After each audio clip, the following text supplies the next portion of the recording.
O podcast Doutoraim é uma iniciativa de alunos do doutoramento da Faculdade de Direito da Universidade de Coimbra, com o apoio do Instituto Jurídico. Os entrevistados são recém-doutorados aprovados com distinção e louvor. Nesse podcast, os participantes partilham os temas, os objetivos e resultados das suas teses de doutoramento. Boa tarde. Antes de mais, é um gosto para mim poder participar desta vossa iniciativa. Felicito-vos novamente por ela. Então, passando à apresentação, o meu nome é Catarina Gomes Santos. Licenciei-me, fiz um mestrado e recentemente concluí o doutoramento aqui pela Faculdade de Direito da Universidade de Coimbra. Qual foi o tema da sua tese? O tema da minha tese, o título da minha tese é a Crise da Empresa e Cessação do Contrato de Trabalho, os meios de tutela jus laboral. Foi esse o grande tema da minha tese, portanto, abordar as modalidades de cessação do contrato de trabalho que o empregador pode mobilizar num contexto de crise da empresa. Qual foi o principal objetivo da investigação? Como estava a referir há pouco, o principal objetivo da investigação foi a análise dos regimes jurídicos das modalidades de cessação do contrato de trabalho com fundamento em crise empresarial. Em concreto, a análise do regime do despedimento coletivo, do despedimento por extinção do posto de trabalho, da caducidade por encerramento total e definitivo da empresa, e também as hipóteses de cessação dos vínculos laborais num contexto de insolvência da entidade empregadora. Foi esse o tema central da minha tese. Complementando, a escolha deste tema deveu-se à perplexidade que eu sempre senti quando a análise destes regimes, tendo em consideração o nosso quadro constitucional, que prevê, sabemos, o princípio da segurança no emprego, no artigo 53 da Constituição. Sempre achei que se compaginava mal este princípio com os regimes do despedimento coletivo e do despedimento por extinção do posto de trabalho, tal como eles eram consagrados, ou tal como eles estão consagrados literalmente no Código do Trabalho e tal como vêm sendo interpretados pela doutrina nacional maioritária. E tentei, ao longo da minha tese, portanto, fazer uma interpretação, uma releitura desses regimes, também tendo em conta a experiência de direito comparado de outros países próximos do nosso. Tentei fazer uma releitura desses regimes que se mostrasse, portanto, mais conforme, no meu entender, claro, com o princípio da segurança no emprego. Porque, de facto, enquanto o nosso regime do despedimento individual é um regime de pendor muito garantista, quando depois olhamos para o regime dos despedimentos por motivos económicos, maxime é o despedimento coletivo, assistimos a um regime muito mais liberal, portanto, em que os trabalhadores beneficiam de garantias, portanto, com muito menor expressão. E, a meu ver, esta leitura do regime, que é de facto aquela que resulta da letra da lei, é uma leitura criticável à luz do princípio da segurança no emprego que a nossa Constituição prevê. Como desenvolveu a sua investigação? Ora, a minha investigação desenvolveu-se sobretudo procurando identificar as grandes questões mais controversas na doutrina e na jurisprudência nacionais. Foi a partir, era essa a minha grande preocupação, tentar identificar quais os temas que de facto eram controversos e que mereciam, eventualmente por parte até do legislador, alguma clarificação. E, portanto, há uma componente de ordem prática muito acentuada na minha tese, precisamente porque procuro dar resposta, embora não tenho qualquer pretensão de dar uma resposta fechada, mas em que procuro, portanto, avançar com algumas sugestões para clarificar essas grandes dúvidas de regime. Deixo até algumas propostas de alteração legislativa que confesso não tenho grande esperança que venham a ser acolhidas, pelo menos no atual contexto, mas que a meu ver seriam muito benéficas para efeitos de clarificação do regime dos despedimentos por motivos económicos. Quais os principais resultados da tese? Ora, os principais resultados da tese foi, como estava há pouco a dizer, tentar avançar com algumas propostas de clarificação dos regimes e, eventualmente, até algumas propostas de alteração legislativa. Posso citar apenas 2 ou 3, a título exemplificativo, questões que, a meu ver, merecem ser repensadas.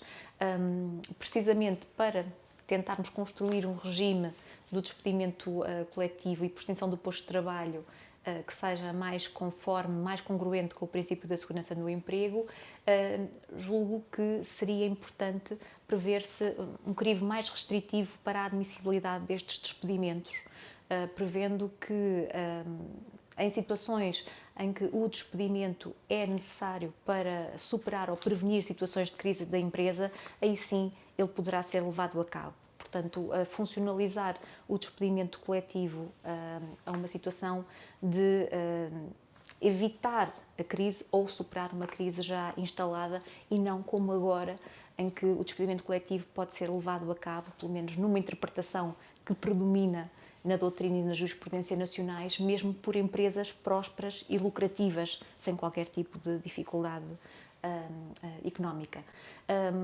Outro aspecto que, a meu ver, também merecia ser repensado e foi, portanto, uma das conclusões a que eu cheguei.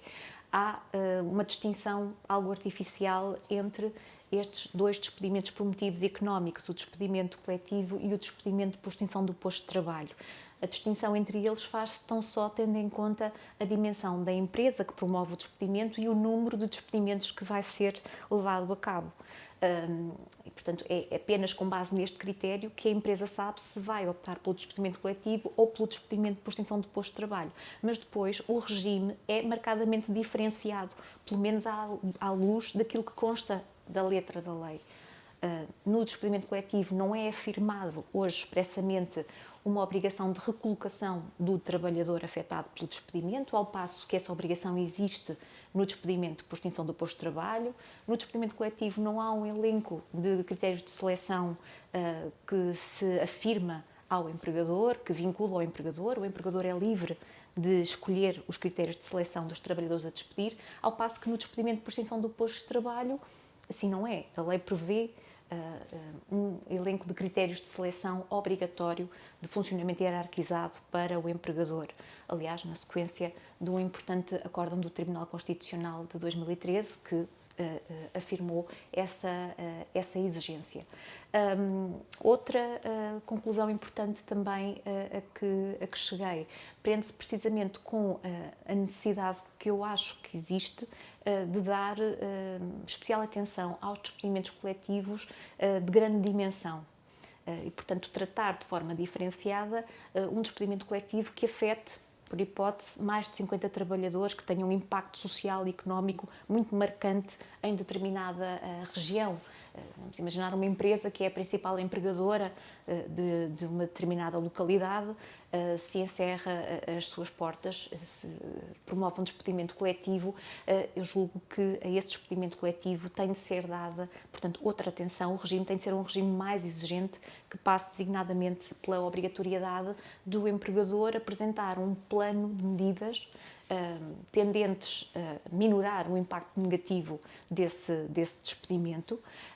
Esse plano de medidas deve ser negociado com a estrutura representativa dos trabalhadores e deve ser sujeito à aprovação das entidades governamentais responsáveis pela área laboral. Penso que era outro aspecto que seria importante melhorar no nosso regime jurídico e que, de facto, não temos até ao momento. Para terminar, talvez arriscasse um conselho ou uma sugestão para os colegas que estão a desenvolver as investigações de doutoramento. É uma experiência muito pessoal, é uma experiência muito solitária e permite-me sugerir que tentem transformar essa experiência numa experiência partilhada. Portanto, contrariar um bocadinho essa solidão que é inerente, claro, ao processo de escrita e de reflexão e de maturação do pensamento, portanto, partilhar com colegas que estejam também a desenvolver as suas investigações, partilhar as dúvidas que tenham, não se fecharem nas vossas indagações, porque afinal estamos todos no mesmo barco, todos estamos a passar por dificuldades idênticas e se nos fechamos só na nossa bolha, esquecemos um bocadinho isso, perdemos o grande plano e isso não é favorável. O que faz atualmente? Fui docente na Faculdade de Direito da Universidade de Coimbra entre 2013 e 2019. Atualmente sou a professora auxiliar convidada da Faculdade de Direito da Universidade Católica do Porto. A minha tese, com o título A Crise da Empresa e Cessação do Contrato de Trabalho, os meios de tutela juslaboral, vai ser publicada pela editora Almedina.